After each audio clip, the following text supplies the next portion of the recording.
السلام علیکم ورحمۃ اللہ وبرکاتہ۔ خطبہ جمعہ مسجد نبوی از ڈاکٹر علی الحذیفی حفظہ اللہ تعالی۔ موضوع گناہوں کی بخشش مانگیں کیوں اور کیسے۔ ترجمہ شفقت الرحمان حفظہ اللہ تعالی، بتاریخ 3 رجب 1438 31 مارچ 2017۔ تمام تعریفیں اللہ کے لیے ہیں، وہی رحمان و رحیم اور حلیم و حکیم ہے، عظیم فضل والا ہے۔ میں اسی کی حمد و ثنا بجا لاتا ہوں، اسی کی طرف توبہ کرتا ہوں اور اپنے گناہوں کی بخشش چاہتا ہوں۔ میں گواہی دیتا ہوں کہ اللہ کے سوا کوئی بھی معبود برحق نہیں، وہ یکتا ہے، اس کا کوئی شریک نہیں، معزز عرش اسی کا ہے۔ اور میں یہ بھی گواہی دیتا ہوں کہ ہمارے نبی اور سربراہ محمد صلی اللہ علیہ وسلم اللہ کے بندے اور اس کے رسول ہیں۔ آپ بہت ہی اعلیٰ اخلاق کے مالک تھے۔ یا اللہ اپنے بندے اور رسول محمد صلی اللہ علیہ وسلم پر، ان کی آل اور صراط مستقیم کی دعوت دینے والے ہدایت یافتہ صحابہ کرام پر سلامتی، برکتیں اور رحمتیں نازل فرما۔ حمد و صلاح کے بعد رضا الہی کے مطابق عمل کرتے رہو، اللہ سے ڈرو، حرام کاموں کو چھوڑ دو تاکہ تم رضا الہی اور اس کی جنت پا سکو، نیز غضب و عذاب الہی سے نجات حاصل کر سکو۔ مسلمانوں، اللہ تعالیٰ نے فضل و کرم اور جود و سخا کرتے ہوئے ہمارے لیے نیکی اور عبادت کے بہت سے دروازے کھول رکھے ہیں، صرف اس لیے کہ مسلمان کسی بھی دروازے سے داخل ہو کر اطاعت گزار بنے۔ اس کے بدلے میں اللہ تعالیٰ دنیا و آخرت سنوار کر درجات بلند فرما دے۔ چنانچہ اللہ تعالیٰ نے اسے دنیا میں خوشحال زندگی بخشے گا اور مرنے کے بعد دائمی نعمتیں اور رضا الہی حاصل کرے گا۔ فرمانے باری تعالیٰ ہے، نیکیوں کی طرف بڑھ چڑھ کر حصہ لو، تم جہاں بھی ہوگے اللہ تعالیٰ تم سب کو اکٹھا کر لے گا، بے شک اللہ تعالیٰ ہر چیز پر قادر ہے۔ سورۃ البقرہ آیت 148۔ نیز اللہ تعالیٰ نے تمام لوگوں کے لیے نمونہ و قدوہ بننے والے انبیاء علیہم السلام کے بارے میں فرمایا، بے شک وہ نیکی کے کاموں میں بڑھ چڑھ کر حصہ لینے والے تھے اور وہ ہمیں امید اور خوف کے ساتھ پکارتے اور ہم سے خوب ڈرتے تھے۔ سورۃ الانبیاء آیت 90۔ نیز نبی صلی اللہ علیہ وسلم نے معاذ رضی اللہ تعالیٰ عنہ سے فرمایا، کیا میں تمہیں بھلائی کے دروازوں کے بارے میں نہ بتلاؤں؟ روزہ ڈھال ہے، صدقہ گناہوں کو ایسے بجھا دیتا ہے جیسے پانی آگ کو ختم کر دیتا ہے، اور قیام اللیل۔ پھر آپ صلی اللہ علیہ وسلم نے یہ آیت پڑھی، ان کے پہلو بستروں سے الگ رہتے ہیں، وہ اپنے پروردگار کو خوف اور امید سے پکارتے ہیں، اور جو رزق ہم نے انہیں دیا اس میں سے خرچ کرتے ہیں۔ کوئی شخص یہ نہیں جانتا کہ ان کی آنکھوں کی ٹھنڈک کی کچھ چیزیں ان کے لیے چھپا کر رکھی گئی ہیں، یہ ان کاموں کا بدلہ ہوگا جو وہ کیا کرتے تھے۔ سورۃ السجدہ آیت 16 تا 17۔ پھر آپ صلی اللہ علیہ وسلم نے فرمایا، کیا میں تمہیں اصل ہدف کا ستون اور اس کی چوٹی کے بارے میں نہ بتلاؤں؟ میں نے کہا کیوں نہیں؟ تو آپ نے فرمایا، اصل ہدف اسلام ہے، اس کا ستون نماز ہے اور اس کی چوٹی جہاد فی سبیل اللہ ہے۔ ترمذی نے اسے روایت کیا اور صحیح قرار دیا ہے۔ نیکیوں میں اضافے اور گناہوں کو مٹانے کا ایک طریقہ استغفار ہے، چنانچہ بخشش کا مطالبہ انبیاء والمرسلین علیہم السلام کی عادت مبارکہ ہے۔ اللہ تعالیٰ نے بشریت کے والدین ان دونوں پر اللہ کی طرف سے سلامتی، رحمتیں اور برکتیں نازل ہوں کے بارے میں فرمایا۔ حوا اور آدم دونوں نے کہا، ہمارے پروردگار، ہم نے اپنی جانوں پر ظلم ڈھایا، اگر تو ہمیں نہ بخشے اور ہم پر رحم نہ کرے تو ہم خسارہ پانے والوں میں سے ہو جائیں گے۔ سورۃ الاعراف آیت 23۔ اور نوح علیہ السلام کی بات نقل کرتے ہوئے فرمایا، میرے پروردگار، مجھے، میرے والدین اور میرے گھر میں داخل ہونے والے مومن مرد و خواتین تمام کو بخش دے۔ سورہ نوح آیت 28۔ اور ابراہیم علیہ السلام اپنے گناہوں کی بخشش مانگتے ہوئے فرماتے ہیں، ہمارے پروردگار، مجھے، میرے والدین اور تمام مومنین کو حساب کے دن بخش دینا۔ سورہ ابراہیم آیت 41۔ اور موسیٰ علیہ السلام کا مقولہ نقل کرتے ہوئے فرمایا، میرے پروردگار، مجھے اور میرے بھائی کو بخش دے اور ہمیں اپنی رحمت میں داخل فرما، تو ہی سب سے زیادہ رحم کرنے والا ہے۔ سورۃ الاعراف آیت 151۔ ایسے ہی فرمایا، داؤد علیہ السلام سمجھ گئے کہ ہم نے انہیں آزمایا ہے تو پھر اپنے رب سے استغفار کرنے لگے اور عاجزی کرتے ہوئے گر پڑے اور پوری طرح رجوع کیا۔ سورہ صاد آیت 24۔ اور نبی صلی اللہ علیہ وسلم کو حکم دیتے ہوئے اللہ تعالیٰ نے فرمایا، یہ بات جان لیں کہ اللہ کے سوا کوئی معبود برحق نہیں ہے، اور اپنے تسامحات سمیت سب مومن مرد و خواتین کے لیے اللہ تعالیٰ سے بخشش مانگیں۔ سورہ محمد آیت 19۔ اور آپ صلی اللہ علیہ وسلم کی عادت مبارکہ تھی کہ آپ کثرت سے استغفار کیا کرتے تھے، حالانکہ اللہ تعالیٰ نے آپ کی گزشتہ و پیوستہ تمام لغزشیں معاف فرما دی تھیں۔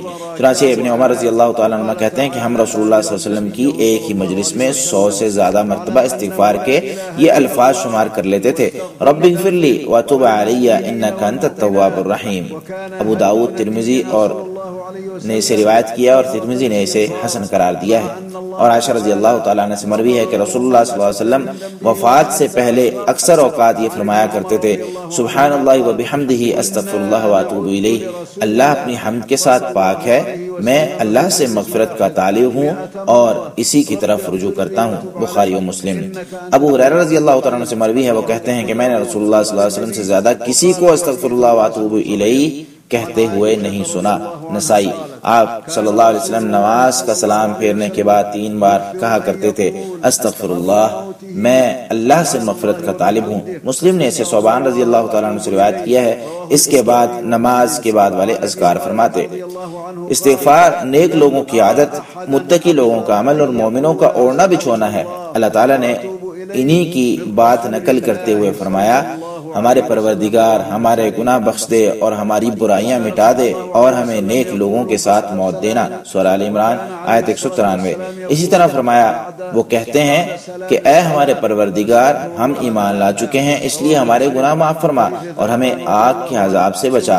وہ صبر کرنے والے اور سچ بولنے والے اور فرما برداری کرنے والے اور اللہ کی راہ میں خرچ کرنے والے اور پچھلی رات کو بخشش مانگنے والے ہیں۔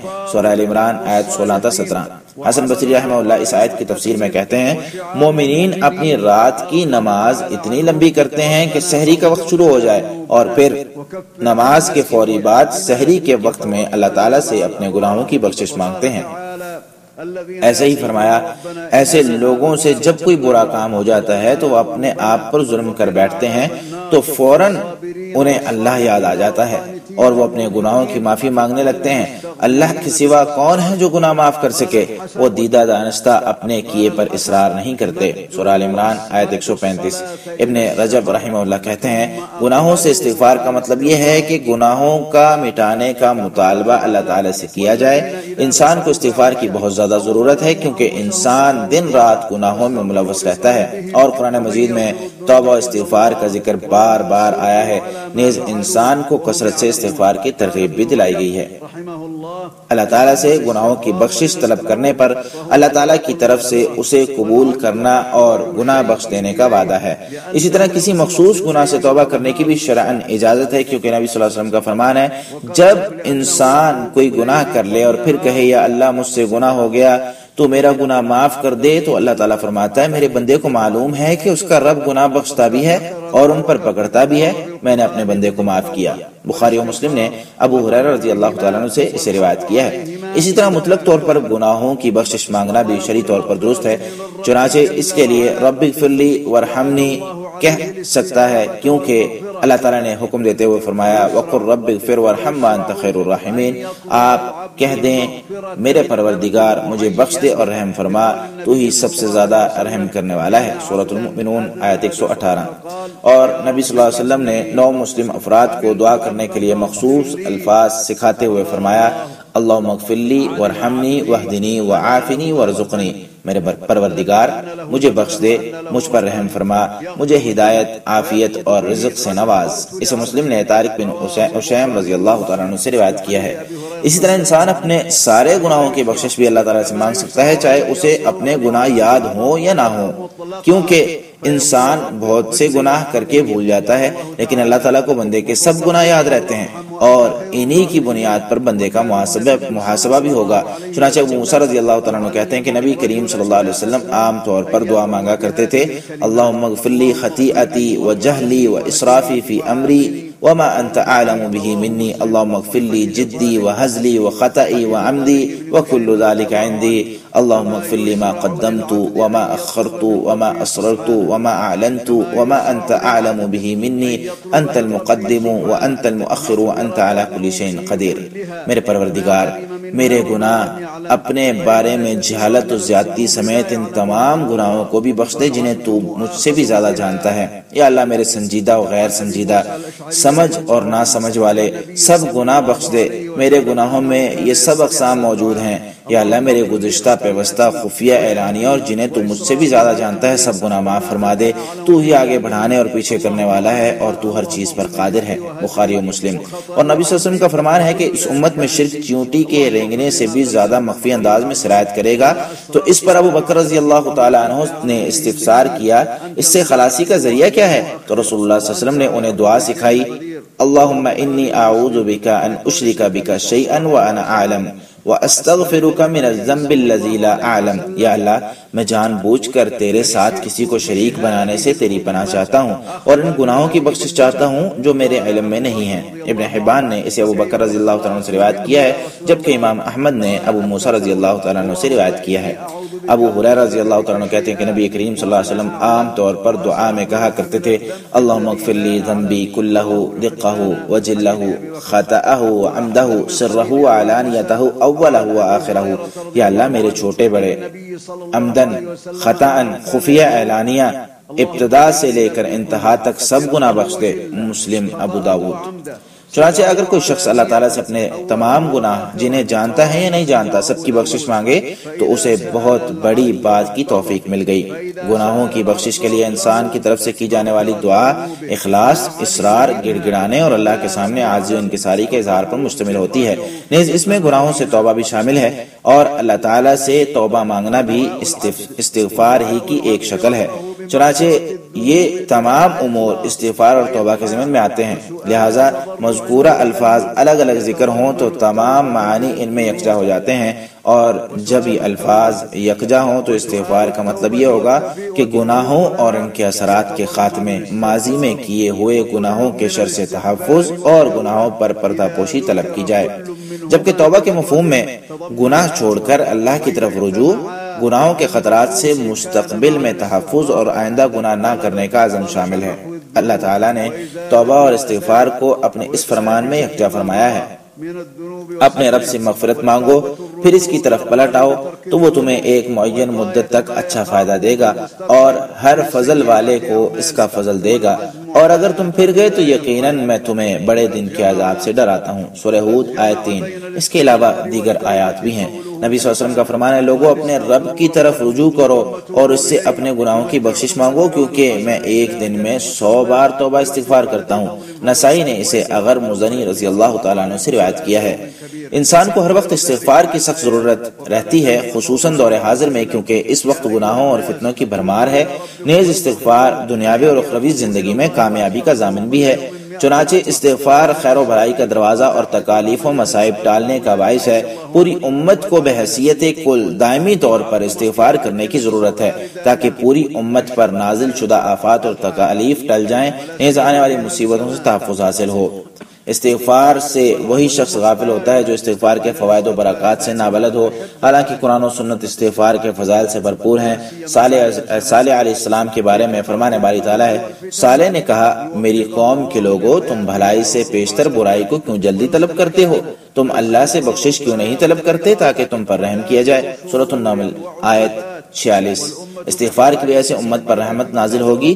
اللہ تعالیٰ نے نوح علیہ السلام کے بارے میں فرمایا، میں یعنی نوح نے کہا، تم اپنے رب سے بخشش مانگو، بے شک وہ بخشنے والا ہے، وہ آسمان سے تم پر موسلا دار بارش نازل فرمائے گا، تمہاری دولت اور اولاد سے مدد کرے گا، تمہارے لیے باغات اور نہریں بنا دے گا۔ سورہ نوح آیت 10-12۔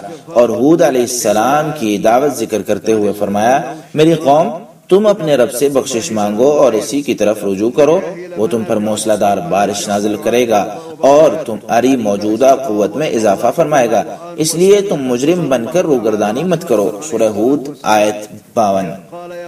اسی طرح فرمانے والی تعالیٰ ہے، اور آپ کی موجودگی میں اللہ تعالیٰ انہیں عذاب نہیں دے گا، نیز اللہ تعالیٰ انہیں استغفار کرنے کی حالت میں بھی عذاب دینے والا نہیں ہے۔ سورۃ الانفال آیت 33۔ ابو موسیٰ رضی اللہ تعالیٰ نے اس آیت کے بارے میں کہا ہے کہ تمہارے لیے عذاب الہی سے بچاؤ کے دو ذریعے تھے، ان میں سے ایک یعنی نبی صلی اللہ علیہ وسلم تو چلے گئے ہیں، اب صرف استغفار باقی ہے جو قیامت تک جاری رہے گا۔ کثرت سے استغفار پوری امت کی مشکل کشائی اور حاجت روائی کے لیے معاون ہے، نیز آئندہ ممکنہ خطرات سے بچاؤ کا باعث بھی ہے، کیونکہ کوئی بھی مصیبت گناہوں کی وجہ سے نازل ہوتی ہے اور توبہ استغفار سے ان کا خاتمہ ممکن ہے۔ ابن عباس رضی اللہ تعالیٰ عنہ کے مطابق رسول اللہ صلی اللہ علیہ وسلم نے فرمایا، جس شخص نے استغفار اپنی عادت بنا لی تو اللہ تعالیٰ اسے ہر تنگی سے نکلنے کا راستہ اور تمام غموں سے کشادگی عطا فرمائے گا، نیز ایسی جگہ سے رزق عطا کرے گا جہاں سے اسے گمان بھی نہیں تھا۔ ابو داؤد۔ نبی صلی اللہ علیہ وسلم سے استغفار کے بارے میں متعدد الفاظ اور اذکار ثابت ہیں جنہیں اپنانے سے بہت ہی عظیم ثواب ملے گا۔ ان میں سے چند یہ ہیں۔ آپ صلی اللہ علیہ وسلم کا فرمان ہے، جس شخص نے کہا استغفر اللہ الذی لا الہ الا هو الحی القیوم واتوب الیہ، میں اللہ تعالیٰ سے بخشش طلب کرتا ہوں، اس کے علاوہ کوئی معبود برحق نہیں، وہ زندہ و جاوید اور ہمیشہ قائم رہنے والی ذات ہے، اور میں اسی کی طرف رجوع کرتا ہوں تو اس کے سارے گناہ معاف کر دیے جاتے ہیں، چاہے وہ میدان جنگ کا بھگوڑا ہی کیوں نہ ہو۔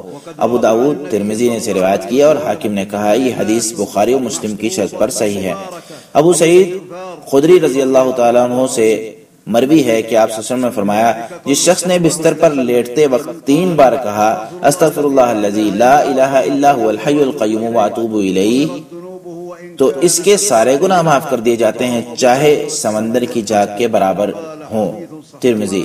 عبادہ بن صامت رضی اللہ تعالیٰ عنہ کہتے ہیں کہ رسول اللہ صلی اللہ علیہ وسلم نے فرمایا، جو شخص رات کے وقت بیدار ہو اور پھر کہے لا الہ الا اللہ وحدہ لا شریک لہ لہ الملک ولہ الحمد وہو علی کل شیء قدیر، سبحان اللہ والحمد للہ ولا الہ الا اللہ واللہ اکبر ولا حول ولا قوۃ الا باللہ، پڑھ کر اس نے کہا یا اللہ مجھے بخش دے، تو اس کی دعا قبول ہوگی، اور اگر نماز پڑھے تو وہ بھی قبول ہوگی۔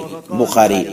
نیز شداد بن اوس رضی اللہ تعالیٰ عنہ سے مروی ہے کہ نبی صلی اللہ علیہ وسلم نے فرمایا، سید الاستغفار یہ ہے کہ تم کہو اللہم انت ربی لا الہ الا انت خلقتنی وانا عبدک وانا علی عہدک ووعدک ما استطعت اعوذ بک من شر ما صنعت ابوء لک بنعمتک علی وابوء بذنبی فاغفر لی فانہ لا یغفر الذنوب الا انت، یعنی یا اللہ تو ہی میرا رب ہے، تیرے سوا کوئی معبود نہیں، تو نے مجھے پیدا کیا اور میں تیرا بندہ ہوں، اپنی طاقت کے مطابق تیرے عہد و پیمان پر قائم ہوں، میں اپنے کیے ہوئے اعمال کے شر سے تیری پناہ چاہتا ہوں، مجھ پر ہونے والی تیری نعمتوں کا میں اقرار کرتا ہوں، ایسے ہی اپنے گناہوں کا بھی اعتراف کرتا ہوں، لہٰذا مجھے بخش دے، کیونکہ تیرے سوا کوئی بھی گناہوں کو بخشنے والا نہیں۔ آپ نے فرمایا، جس شخص نے کامل یقین کے ساتھ دن کے وقت سے پڑھا اور اسی دن شام ہونے سے پہلے اسے موت آ گئی تو وہ اہل جنت میں سے ہوگا، اور جس شخص نے اسے رات کے وقت کامل یقین کے ساتھ پڑھا تو صبح ہونے سے قبل ہی فوت ہو گیا تو وہ بھی جنت میں ہی جائے گا۔ بخاری۔ انس رضی اللہ تعالیٰ عنہ سے مروی ہے، وہ کہتے ہیں کہ میں نے رسول اللہ صلی اللہ علیہ وسلم کو فرماتے ہوئے سنا، آپ فرما رہے تھے اللہ تعالیٰ فرماتا ہے، ابن آدم اگر تیرے گناہ آسمان کی بلندیوں کو چھونے لگیں اور پھر تم مجھ سے مغفرت مانگو تو میں تمہیں بخش دوں گا، مجھے تمہارے گناہوں کی کوئی پرواہ نہیں۔ ترمذی نے اسے روایت کیا اور اسے حسن قرار دیا ہے۔ کسی بھی عبادت کے دوران اور اس سے فراغت کے بعد بھی استغفار کرنا شرعی عمل ہے تاکہ عبادت میں ممکنہ کمی کوتاہی پوری ہو سکے، نیز خود پسندی اور ریاکاری سے انسان دور رہے۔ چنانچہ فرمانے والی تعالیٰ ہے، پھر تم بھی وہیں سے واپس آؤ جہاں سے لوگ واپس آتے ہیں اور اللہ تعالیٰ سے بخشش مانگو، بے شک اللہ تعالیٰ بخشنے والا نہایت رحم کرنے والا ہے۔ سورۃ البقرہ آیت 199۔ اسی طرح فرمانے والی تعالیٰ ہے، نماز قائم کرو، زکوٰۃ دو اور اللہ کو قرض حسنہ دو، جو اپنے لیے بھلائی آگے بھیجو گے تو اسے اللہ کے ہاں موجود پاؤ گے، وہ بہتر اور اجر کے اعتبار سے بہت بڑا ہے۔ اللہ سے بخشش مانگتے رہو، بے شک اللہ بڑا غفور الرحیم ہے۔ سورۃ المزمل آیت 20۔ چنانچہ ان دونوں آیات میں اللہ تعالیٰ نے عبادات مکمل کرنے کے بعد بھی استغفار کرنے کا حکم دیا ہے۔ اسی طرح ہر مسلمان تمام مومن مسلم مرد و خواتین زندہ و فوت شدہ سب کے لیے بخشش طلب کرے، کیونکہ یہ عمل نیکی مسلمانوں سے محبت اور دلی صفائی کا باعث ہوگا، نیز اللہ تعالیٰ کے ہاں ان کے لیے شفاعت کا ذریعہ بھی بن سکتا ہے۔ فرمانے باری تعالیٰ ہے، جو ان کے بعد آئے وہ کہتے ہیں، اے ہمارے پروردگار، اور ہمیں اور ہمارے ان بھائیوں کو معاف فرما دے جو ہم سے پہلے ایمان لائے، اور ہمارے دلوں میں اہل ایمان کے بارے میں بغض نہ رہنے دے۔ اے ہمارے رب، تو بڑا نرمی کرنے والا اور رحم فرمانے والا ہے۔ سورۃ الحشر آیت 10۔ اور عبادہ بن صامت رضی اللہ تعالیٰ عنہ کہتے ہیں کہ نبی صلی اللہ علیہ وسلم نے فرمایا، جو شخص مومن مرد و خواتین کے لیے اللہ سے بخشش طلب کرے تو اللہ اس کے لیے ہر مومن مرد و خواتین کے بدلے میں ایک نیکی لکھ دے گا۔ حیثمی کہتے ہیں اس حدیث کی سند جید ہے۔ اس حدیث کے مصداق میں جنازے کی دعائیں، قبرستان میں جا کر دعا کرنا بھی شامل ہے۔ نیز یہ عمل حملۃ العرش اور مقرب فرشتوں کی اقتدا بھی ہے۔ اللہ تعالیٰ نے حملۃ العرش اور مقرب فرشتوں کی دعائیں ذکر کرتے ہوئے فرمایا، عرش الہی کے حامل فرشتے اور جو ملائکہ عرش کے گرد پیش حاضر رہتے ہیں سب اپنے رب کی حمد کے ساتھ اس کی تسبیح کر رہے ہیں۔ وہ اللہ پر ایمان رکھتے ہیں اور ایمانداروں کے حق میں دعائے مغفرت کرتے ہیں۔ نیز وہ کہتے ہیں، ربنا وسعت كل شيء رحمة وعلما فاغفر للذين تابوا واتبعوا سبيلك وقهم عذاب الجحيم۔ اے ہمارے رب، تو اپنی رحمت اور اپنے علم کے ساتھ ہر چیز پر چھایا ہوا ہے۔ جنہوں نے توبہ کی اور تیرے راستے کی اتباع کی انہیں جہنم کے عذاب سے محفوظ فرما۔ سورہ غافر آیت 7۔ بلکہ یہ عمل تمام مومنوں کے لیے سب سے بڑی خیر خواہی کا عمل ہے۔ اللہ کے بندو، پروردگار کی اطاعت کرو، کیونکہ حدیث قدسی میں ہے، میرے بندو تم شب و روز گناہ کرتے ہو اور میں سارے گناہ معاف کرنے پر قادر ہوں، اس لیے مجھ سے مغفرت مانگو، میں تمہیں معاف کر دوں گا۔ مسلم نے اسے ابو ذر رضی اللہ تعالیٰ عنہ سے روایت کیا ہے۔ اس لیے اپنے رب سے مغفرت طلب کرو، تم اس کے فضل و کرم، جود و سخا اور برکتوں کا مشاہدہ کر لو گے، تمہارے گناہ مٹا اور درجات بلند کر دیے جائیں گے۔ ابو ہریرہ رضی اللہ تعالیٰ عنہ کہتے ہیں کہ نبی صلی اللہ علیہ وسلم نے فرمایا، اس ذات کی قسم جس کے ہاتھ میں میری جان ہے، اگر تم گناہ نہ کرو تو اللہ تعالیٰ تمہیں ختم کر کے ایسی قوم لے آئے گا جو گناہ کر کے اللہ تعالیٰ سے مغفرت طلب کیا کریں گے تو اللہ تعالیٰ انہیں معاف فرما دیا کرے گا۔ مسلم۔ اس کی وجہ یہ ہے کہ اللہ تعالیٰ انتہائی وسیع مغفرت اور جود و سخا کا مالک ہے۔ یہی وجہ ہے کہ اللہ تعالیٰ نے فرمایا، اور جو شخص گناہ کر لے یا اپنی جان پر ظلم کر بیٹھے پھر اللہ تعالیٰ سے گناہ کی بخشش چاہے تو وہ اللہ تعالیٰ کو بخشنے والا اور نہایت رحم کرنے والا پائے گا۔ سورۃ النساء آیت 110۔ اللہ تعالیٰ میرے اور آپ سب کے لیے قرآن کریم کو خیر و برکت والا بنائے، مجھے اور آپ سب کو اس کی آیات سے مستفید ہونے کی توفیق دے اور ہمیں سید المرسلین صلی اللہ علیہ وسلم کی سیرت اور ٹھوس احکامات پر چلنے کی توفیق دے۔ میں اپنی بات کو اسی پر ختم کرتے ہوئے اللہ تعالیٰ سے اپنے اور تمام مسلمانوں کے گناہوں کی بخشش چاہتا ہوں، تم بھی اسی سے گناہوں کی بخشش مانگو۔ دوسرا خطبہ۔ تمام تعریفیں اللہ کے لیے ہیں، وہی بخشنے والا اور قدردان ہے۔ میرے رب کے اسماء حسنی اور اعلیٰ صفات ہیں۔ عظیم نعمتوں پر میں اپنے رب کی حمد خوانی کرتا ہوں اور میں گواہی دیتا ہوں کہ اس کے علاوہ کوئی معبود برحق نہیں، وہ اکیلا اور تنہا ہے، اس کا کوئی شریک نہیں۔ اور میں یہ بھی گواہی دیتا ہوں کہ ہمارے سربراہ اور نبی جناب محمد صلی اللہ علیہ وسلم اس کے چنیدہ بندے اور رسول ہیں۔ یا اللہ اپنے بندے اور رسول محمد صلی اللہ علیہ وسلم، ان کی آل اور متقی صحابہ کرام پر اپنی رحمت اور سلامتی نازل فرما۔ حمد و صلاح کے بعد تقوی الہی اختیار کرنے کے لیے اس کی رضا مانگو، اسی کی بندگی کرو اور حرام کردہ چیزوں سے بچو۔ ہمارے پروردگار نے تمہیں عمل صالح کی صلاحیت دیتے ہوئے دنیا کو تمہارے لیے دار عمل اور آخرت کو دار جزا بنایا، تو یہاں پر باعمل، مخلص اور اچھے طریقے سے عبادت کرنے والے لوگ ہی کامیاب ہوئے، جبکہ بد اعمال اور روح گردانی کرنے والے لوگ تباہ ہو گئے۔ گویا کہ تم موت کے انتظار میں تھے اور وہ آ کر رہے گی، لیکن تمہاری تمام تمنائیں پوری نہ ہوں گی۔ سو قصہ پارینہ بن جانے والوں کی تاریخ اور واقعات میں تمہارے لیے نصیحت و عبرت ہے۔ قبروں والے یہ تمنا کریں گے کہ دنیا میں لوٹ جائیں اور انہیں صرف 2 رکعت ادا کر کے ڈھیروں استغفار کرنے کی مہلت دے دی جائے، لیکن یہ تمنا پوری نہیں کی جائے گی۔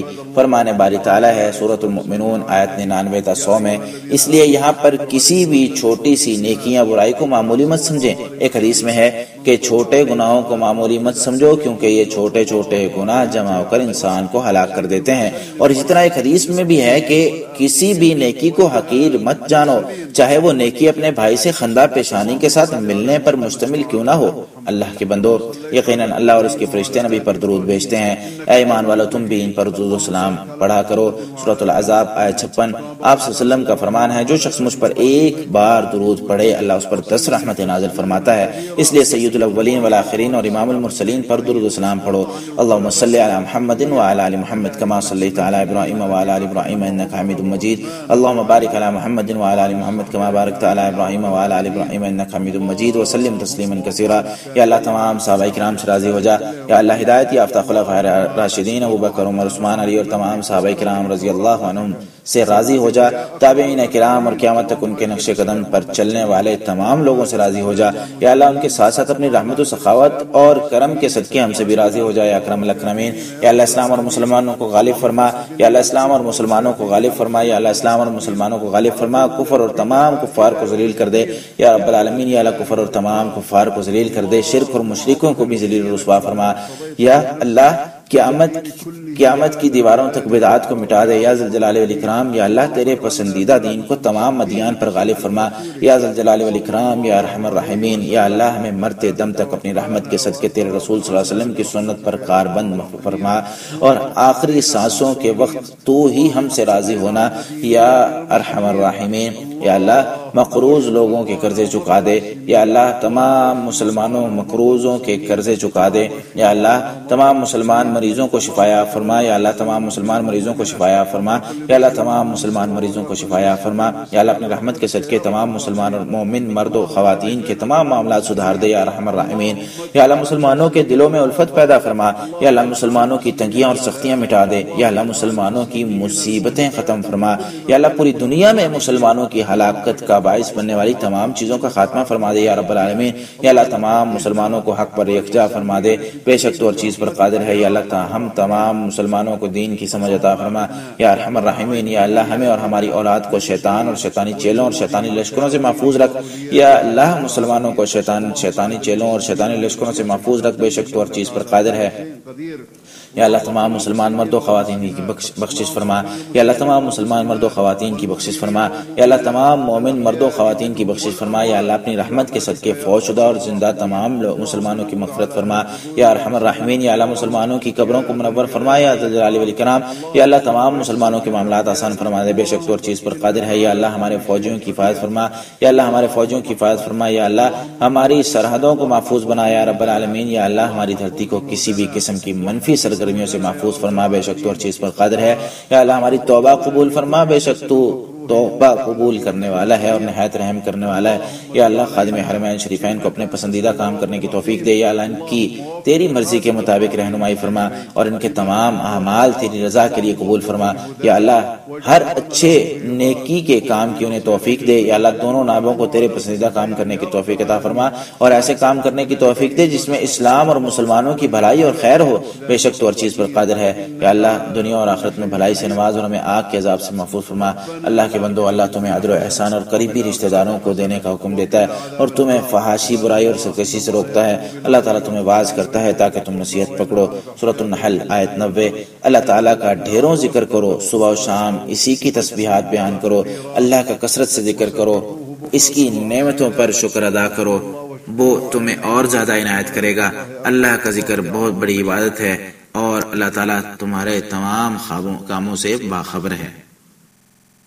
بوجه طليق عباد الله إن الله وملائكته يصلون على النبي يا أيها الذين آمنوا صلوا عليه وسلموا تسليما وقد قال صلى الله عليه وسلم من صلى علي صلاة واحدة صلى الله عليه بها 10 وصلوا وسلموا على سيد الأولين والآخرين وإمام المرسلين اللهم صل على محمد وعلى آل محمد كما صليت على إبراهيم وعلى آل إبراهيم إنك حميد مجيد اللهم بارك على محمد وعلى آل محمد كما باركت على إبراهيم وعلى آل إبراهيم إنك حميد مجيد وسلم تسليما كثيرا اللهم وارض عن الصحابة أجمعين وارض عن الخلفاء الراشدين الأئمة المهديين أبي بكر وعمر وعثمان وعلي وعن الصحب أجمعين يا رب العالمين اللهم وارض عن التابعين ومن تبعهم بإحسان إلى يوم الدين. اللهم وارض عنا معهم بمنك وكرمك ورحمتك وجودك يا أكرم الأكرمين. اللهم أعز الإسلام والمسلمين، اللهم أعز الإسلام والمسلمين، اللهم أعز الإسلام والمسلمين، وأذل الكفر والكافرين يا رب العالمين.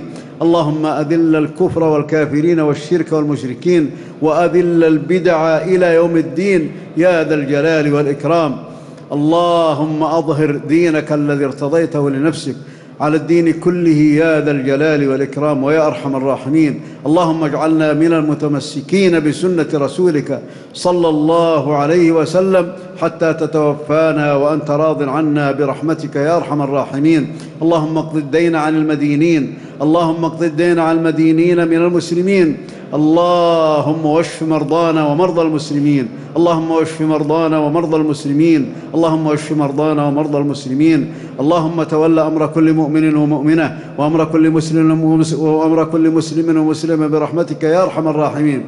اللهم ألف بين قلوب المسلمين، اللهم ادفع عن المسلمين الضراء، اللهم ادفع عن المسلمين البلاء، اللهم ادفع عن المسلمين المهلكات في كل مكان يا رب العالمين. اللهم اجمع تفرقهم على الحق إنك على كل شيء قدير. اللهم فقهنا والمسلمين في الدين برحمتك يا أرحم الراحمين. اللهم أعذنا وأعذ ذرياتنا من إبليس وجنوده وشياطينه وأوليائه يا رب العالمين. اللهم أعذ المسلمين من إبليس وشياطينه إنك على كل شيء قدير. اللهم اغفر للمسلمين والمسلمات، اللهم اغفر للمسلمين والمسلمات والمؤمنين والمؤمنات الأحياء منهم والأموات برحمتك يا أرحم الراحمين. اللهم نور على أهل القبور من المسلمين قبورهم يا ذا الجلال والإكرام. اللهم ويسر للأحياء أمورهم إنك على كل شيء قدير. اللهم احفظ جنودنا، اللهم احفظ جنودنا واحفظ حدودنا يا رب العالمين، واحفظ أرضنا من كل شر ومكروه إنك على كل شيء قدير. اللهم تب علينا إنك أنت التواب الرحيم. اللهم وفق خادم الحرمين الشريفين لما تحب وترضى، اللهم وفقه لهداك واجعل عمله في رضاك، وخذ بناصيته لكل خير وأعنه على كل خير يا رب العالمين. اللهم وفق نائبيه لما تحب وترضى ولما فيه عز الإسلام والمسلمين إنك على كل شيء قدير. ربنا آتنا في الدنيا حسنة وفي الآخرة حسنة وقنا عذاب النار. عباد الله، إن الله يأمر بالعدل والإحسان وإيتاء ذي القربى وينهى عن الفحشاء والمنكر والبغي يعظكم لعلكم تذكرون. فاذكروا الله كثيرا وسبحوه بكرة وأصيلا، واذكروا الله واشكروه على نعمه يزدكم ولذكر الله أكبر والله يعلم ما تصنعون.